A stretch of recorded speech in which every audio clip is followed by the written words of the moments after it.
அனைவருக்கும் வணக்கம். அடுத்து ஆசிரியர் தேர்வு வாரியம் TN dead 2025 dead paper 1 paper 2 மறுபடியும் கால்ஃபர் பண்ணியிருக்கு.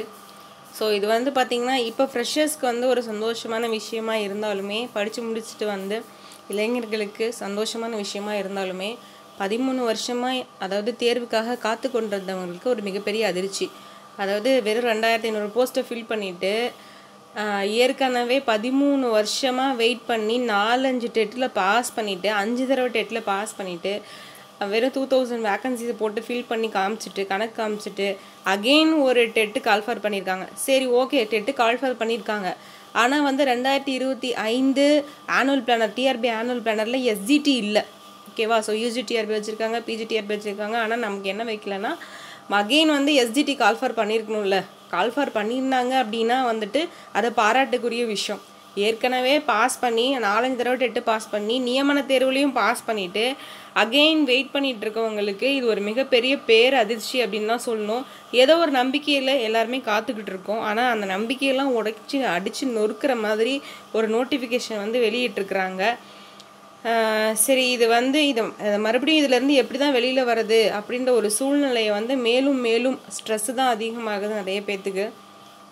ஸோ இது வந்து நீங்கள் எனக்கு தெரிஞ்சு டெட்டு பாஸ் பண்ணவங்க தயவு செஞ்சு இந்த தடவை வந்துட்டு டெட்டுக்கு அப்ளை பண்ணாதீங்க, விட்டுருங்க.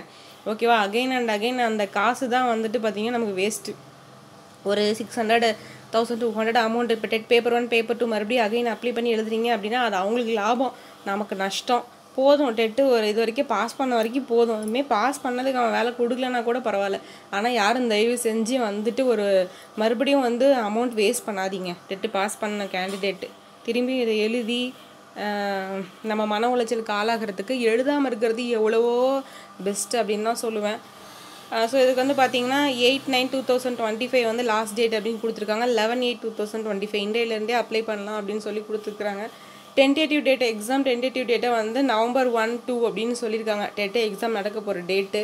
ஆனால் இதுக்கு முன்னாடி பாஸ் பண்ணவங்களுக்கு அவங்க என்ன பதில் சொல்ல போகிறாங்களோ அதை தயவு செஞ்சு சொல்லிட்டு தான் வந்துட்டு இந்த எக்ஸாம் கால்ஃபர் பண்ணோம். பிகாஸ் இந்த டெட்லேயும் பாஸ் பண்ணாங்க அப்படின்னா காம்படிஷன் இன்னும் ஹெவியாகும். அவங்க இப்போ டெட்டு வந்து ஒரு ஃப்ரெஷ் பேஜாக வந்துட்டு எழுதுகிறவங்களுக்கும் ஆல்ரெடி அகைன் அண்ட் அகைன் வந்துட்டு 13 இயர்ஸாக வெயிட் பண்ண கேண்டிடேட்டும் சேம் அதாவது அதே மனநிலை எழுத முடியும் அப்படின்ற விஷயம் கிடையவே கிடையாது. இது எல்லாத்தையும் வந்து புரிஞ்சுக்கிட்டு அரசு வந்துட்டு இந்த ஏற்கனவே பாஸ் பண்ணியிருக்கக்கூடிய கேண்டிடேட்டுக்கு ஒரு முழுமையான ஒரு நம்பிக்கையை ஏற்படுத்துகிற மாதிரி ஏதாவது ஒரு சின்ன அறிவிப்பாவது கொடுத்தா நல்லாயிருக்கும். பார்ப்போம். நம்மளோட கோரிக்கையை ஏற்றுக்கிட்டு வந்துட்டு அரசு நமக்கு ஏதாவது செய்தாங்க அப்படின்னா வந்துட்டு அது பாராட்டுக்குரியதாகவும் இருக்கும். நன்றி. மேலும் அடுத்த ஒரு தகவலோடு உங்களை சந்திக்கிறேன். வணக்கம்.